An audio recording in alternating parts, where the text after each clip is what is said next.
Mga kaganapan sa huling araw. Kabanata 15, ang tatak ng Diyos at ang tanda ng hayop. Dalawang klase lang. Maaaring dalawa lang ang klase. Ang bawat partido ay malinaw na natatakan, alinman sa tatak ng buhay na Diyos, o ng marka ng halimaw o ng kanyang larawan. Sa malaking salungatan sa pagitan ng pananampalataya at kawalan ng pananampalataya, ang buong mundo ng Kristiyano ay kasangkot. Lahat ay papanig. Ang ilan ay tila hindi maaaring makisali sa salungatan sa magkabilang panig. Maaaring hindi sila lumilitaw na pumanig laban sa katotohanan, ngunit hindi sila lalabas ng buong tapang para kay Kristo sa pamamagitan ng takot na mawalan ng ari-arian o magdusa ng kadastaan. Ang lahat ng mga ito ay binibilang sa mga kaaway ni Kristo. Habang nalalapit na tayo sa pagsasara ng panahon, ang paghihiwalay sa pagitan ng mga anak ng liwanag at ng mga anak ng kadiliman ay higit na magpapasya. Sila ay magiging mas at higit pa sa pagkakaiba-iba. Ang pagkakaibang ito ay ipinahayag sa mga salita ni Kristo, ipinanganak na muli, nilikhang muli kay Kristo, patay sa mundo, at buhay sa Diyos. Ito ang mga pader ng paghihiwalay na naghahati sa makalangit at makalupa at naglalarawan ng pagkakaiba ng mga kabilang sa mundo at ng mga pinili mula rito, na mga hinirang, mahalaga sa paningin ng Diyos. Ang mga miyembro ng pamilya ay hiwalay-hiwalay ang mga naging miyembro ng iisang pamilya. Isang marka ang inilalagay sa matuwid. Sila ay magiging akin, sabi ng Panginoon ng mga hukbo, sa araw na iyon na aking babuoy ng aking mga hiyas, at sila ay aking patatawarin, gaya ng isang tao na nagpapatawad sa kanyang sariling anak na naglilingkod sa kanya, Malakias Kapitulo 3 versikulo 17. Ang mga naging masunurin sa mga utos ng Diyos ay makikiisa sa samahan ng mga banal sa liwanag. Sila'y magsisipasok sa bayan sa pamamagitan ng mga pintuang bayan, at magkakaroon ng karapatan sa punong kahoy ng buhay. Ang isa ay kukunin. Ang kanyang pangalan ay mananatili sa aklat ng buhay, habang ang mga kasama niya ay magkakaroon ng tanda ng walang hanggang pagkahiwalay sa Diyos. Hinatulan ng liwanag na natanggap natin. Marami sa mga hindi nagkaroon ng mga pribilehiyong mayroon tayo ay mapupunta sa langit bago ang mga nagkaroon ng dakilang liwanag at hindi nakalakad dito. Marami ang namuhay ayon sa pinakamagandang liwanag na mayroon sila at hahatulan ng naaayon. Ang lahat ay kailangang maghintay sa itinakdang panahon, hanggang sa ang babala ay mapunta sa lahat ng bahagi ng mundo, hanggang sa sapat na liwanag at katibayan ang maibigay sa bawat kaluluwa. Ang ilan ay magkakaroon ng mas kaunting liwanag kaysa sa iba, ngunit ang bawat isa ay hahatulan ayon sa liwanag na natanggap. Binigyan tayo ng malaking liwanag tungkol sa batas ng Diyos. Ang batas na ito ang pamantayan ng pagkatao. Dito kailangan ng tao na umayon, at sa pamamagitan nito ay hahatulan siya sa huling dakilang araw. Sa araw na iyon ang mga tao ay haharapin ayon sa liwanag na kanilang natanggap. Yaong mga nagkaroon ng dakilang liwanag at binaliwala ito ay nakatayo sa isang mas masamang posisyon kaysa sa mga hindi nabigyan ng napakaraming pakinabang.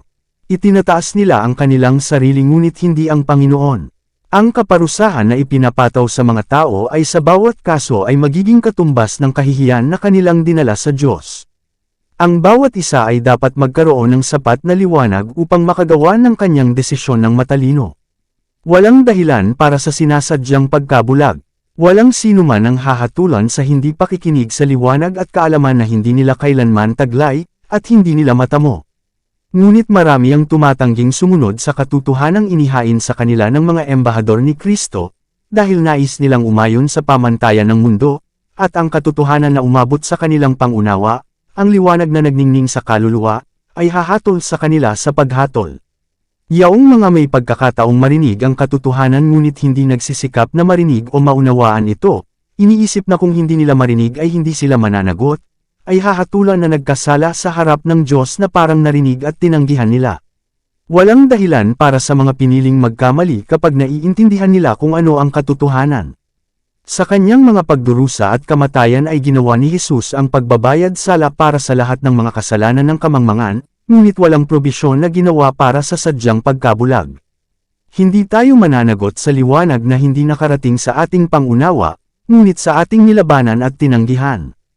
Ang isang tao ay hindi maaaring maunawaan ang katotohanan na hindi pa naipakita sa kanya, at sa makatuwid ay hindi maaaring hatulan para sa liwanag na hindi pa niya nararanasan.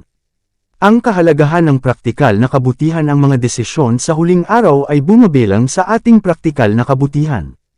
Kinikilala ni Kristo ang bawat gawa ng kabutihang ginawa sa kanyang sarili.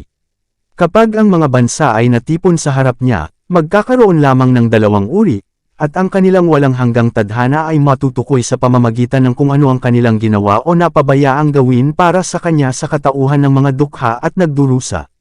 Sa gitna ng mga pagano ay yaong mga sumasamba sa Diyos ng walang kaalam-alam, yaong mga hindi kailanman dinadala ng liwanag sa pamamagitan ng mga kasangkapan ng tao, gayon may hindi sila mapapahamak. Bagamat walang alam sa nakasulat na batas ng Diyos, narinig nila ang kanyang tinig na nagsasalita sa kanila sa kalikasan, at nagawa ang mga bagay na hinihingi ng batas. Ang kanilang mga gawa ay katibayan na ang banal na espiritu ay humipo sa kanilang mga puso, at sila ay kinikilala bilang mga anak ng Diyos. Gaano kagulat at kagalakan ang mga maralita sa mga bansa, at sa mga pagano, na marinig mula sa mga labi ng tagapagligtas, yamang ginawa ninyo sa isa sa pinakamaliit sa aking mga kapatid na ito, ay ginawa ninyo sa akin. Gaano kasaya ang puso ng walang hanggang pag-ibig habang ang kanyang mga tagasunod ay tumangala ng may pagtataka at kagalakan sa kanyang mga salita ng pagsang-ayon. Ang motive ay nagbibigay ng karakter sa mga aksyon sa araw ng paghuhukom. Ang ilan ay magsusumamo sa mabuting gawa na ito at bilang isang dahilan kung bakit sila dapat tumanggap ng pagsasaalang-alang. Sasabihin nila, nag-set up ako ng mga kabataang lalaki sa negosyo. Nagbigay ako ng pera sa mga natagpoang ospital. Tinulungan ko ang mga pangangailangan ng mga balo, at dinala ko ang mga dukha sa aking tahanan. Oo, ngunit ang iyong mga motibo ay labis na nadungisan ng pagkamakasarili na ang gawa ay hindi katanggap-tanggap sa paningin ng Panginoon. Sa lahat ng ginawa mo, kitang-kitang tingnan ang sarili. Ito ang motibo na nagbibigay ng karakter sa ating mga kilos, na tumatatak sa kanila ng kahihiyan o may mataas na halaga sa moral. Ano ang tatak ng Diyos? Sa sandaling ang mga tao ng Diyos ay natatakan sa kanilang mga noo, hindi ito anumang tatak o marka na makikita, ngunit isang pag-aayos sa katotohanan, kapwa sa intelektual at espiritual, kaya't hindi sila magagalaw. Sa sandaling ang bayan ng Diyos ay tinatakan at inihanda para sa pagyanig, ito ay darating. Sa katunayan, ito ay nagsimula na. Ang tatak ng buhay na Diyos ay inilagay sa mga taong matapat na tumutupad sa Sabbath ng Panginoon. Ang pahayag na ito at ang iba pang katulad nito ay dapat na unawain sa liwanag ng mga sipi na sinipi sa unang bahagi ng kabanata, na nagpapahiwatig na pananagutan lamang ng Diyos ang mga tao sa kaalaman na mayroon sila o makukuha nila. Yaong mga nagnanais na magkaroon ng tatak ng Diyos sa kanilang mga noo ay dapat pangalagaan ang Sabbath ng ika-4 na utos. Ang tunay na pangingilin sa Sabbath ay tanda ng katapatan sa Diyos. Ang ika-4 na utos lamang sa lahat ng 10 ay naglalaman ng tatak ng dakilang tagapagbigay kautusan, ang may lalang ng langit at lupa. Ang pangingilin sa alaala ng Panginoon, ang Sabbath na itinatag sa Eden, ang ika-7 araw na Sabbath, ay ang pagsubok ng ating katapatan sa Diyos. Isang marka ang inilalagay sa bawat isa sa mga tao ng Diyos, kung paanong ang isang marka ay inilagay sa ibabaw ng mga pintuan ng mga tahanan ng mga Hebreo upang mapangalagaan ang mga tao mula sa pangkalahatang pagkasira.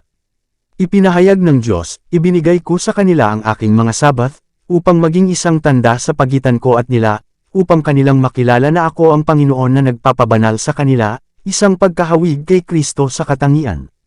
Ang tatak ng buhay na Diyos ay ilalagay sa kanila lamang na may pagkakahawig kay Kristo sa pagkatao. Ang mga tumatanggap ng selyo ng buhay na Diyos at pinangangalagaan sa panahon ng kaguluhan ay dapat naganap na sumasalamin sa imahe ni Jesus.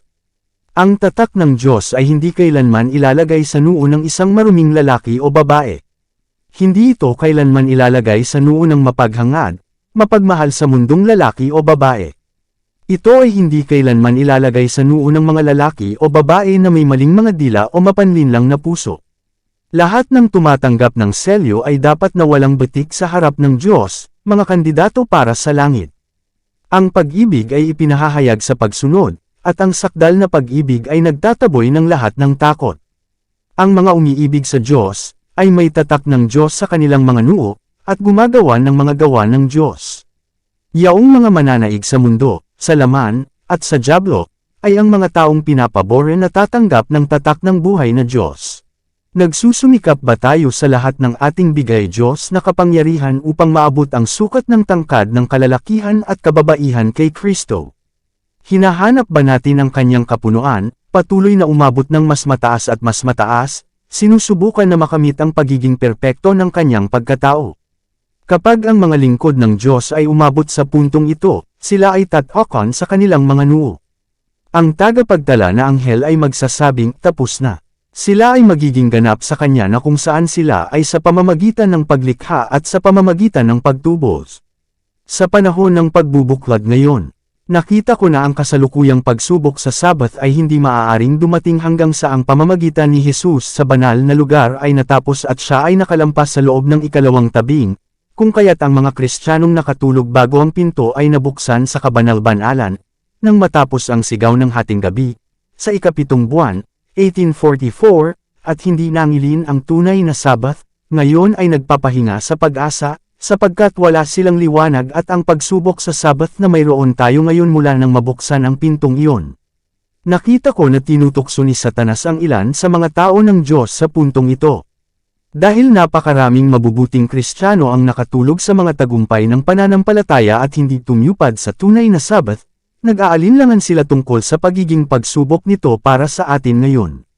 Ginagamit na ngayon ni Satanas ang lahat ng paraan sa panahong ito ng pagtatatak upang ilayo ang isipan ng bayan ng Diyos mula sa kasalukuyang katotohanan at upang sila ay magulo. Nakita ko na siya, Mrs. Si Hastings, ay tinatakan at aakyat sa tinig ng Diyos at tatayo sa lupa, at makakasama ng 144,000. Nakita kong hindi natin kailangan magdalamhati para sa kanya, magpapahinga siya sa oras ng problema. May mga nabubuhay sa ating lupa na mga tao na lumampas sa edad na 80. Ang mga likas na resulta ng katandaan ay makikita sa kanilang kahinaan. Ngunit naniniwala sila sa Diyos, at mahal sila ng Diyos.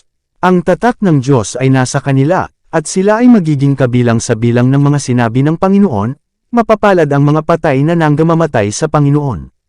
O, na ang tatak ng Diyos ay mailagay sa atin. Sa kaunting panahon ang bawat isa na anak ng Diyos ay malalagay sa kanya ang kanyang tatak.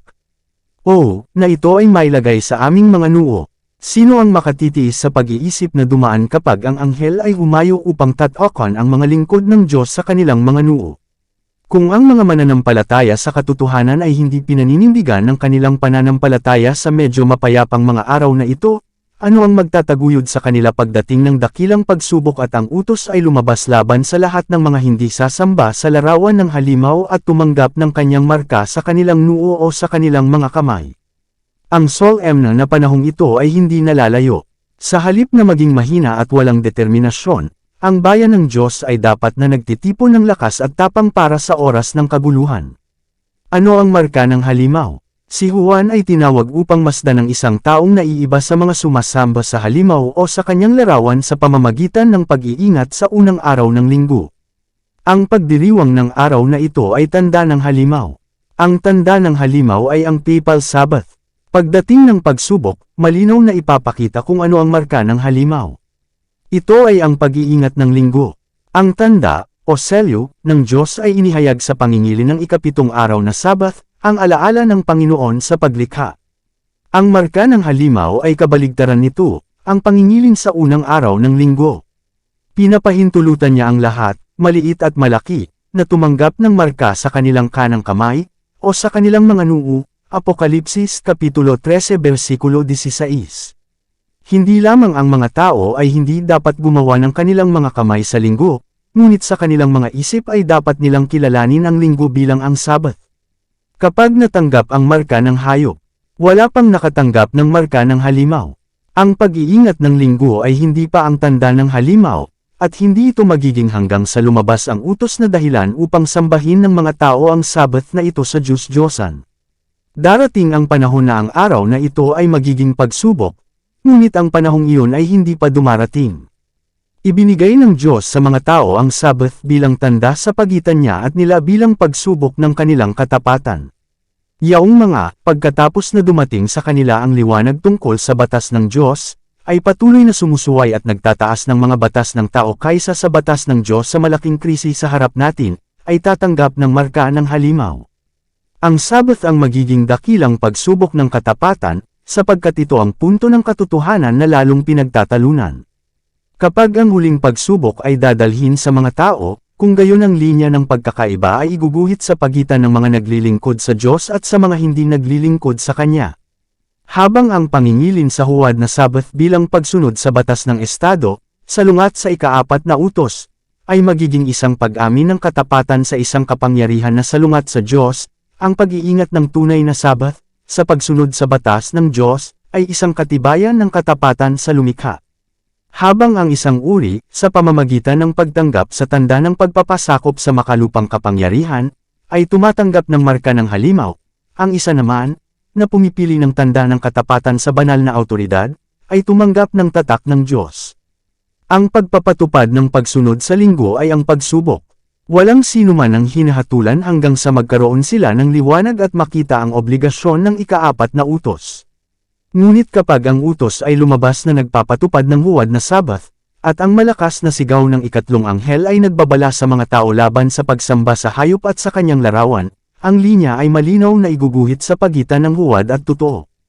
Kung magkagayon ang mga nagpapatuloy pa rin sa pagsuwi ay tatanggap ng marka ng halimaw. Kapag ang pangingilin ng linggo ay ipinatupad ng batas, at ang mundo ay maliliwanagan tungkol sa obligasyon ng tunay na Sabbath. Kung gayon ang sinumang lalabag sa utos ng Diyos na sundin ang isang tuntunin na walang mas mataas na awtoridad kaysa sa Roma, sa gayon ay pararangalan ang Papa kaysa sa Diyos. Siya ay nagbibigay pugay sa Roma, at sa kapangyarihan na nagpapatupad ng institusyong inorden ng Roma. Sinasamba niya ang halimaw at ang kanyang larawan. Habang tinatanggihan ng mga tao ang institusyon na ipinahayag ng Diyos na tanda ng kanyang awtoridad, at pinarangalan bilang kahalili nito ang pinili ng Roma bilang tanda ng kanyang kataas-taasang kapangyarihan, sa gayon ay tatanggapin nila ang tanda ng katapatan sa Roma, ang tanda ng ang halimaw.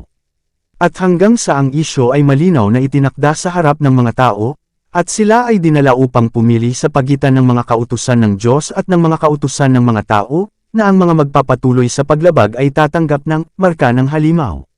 Dito nagtatapos ang Kabanata 15. Para updated ka sa susunod na mga kabanata ay huwag kalimutang mag-subscribe sa ating channel Renilab TV, mag-like na at mag-share sa ating mga video. Maraming salamat po.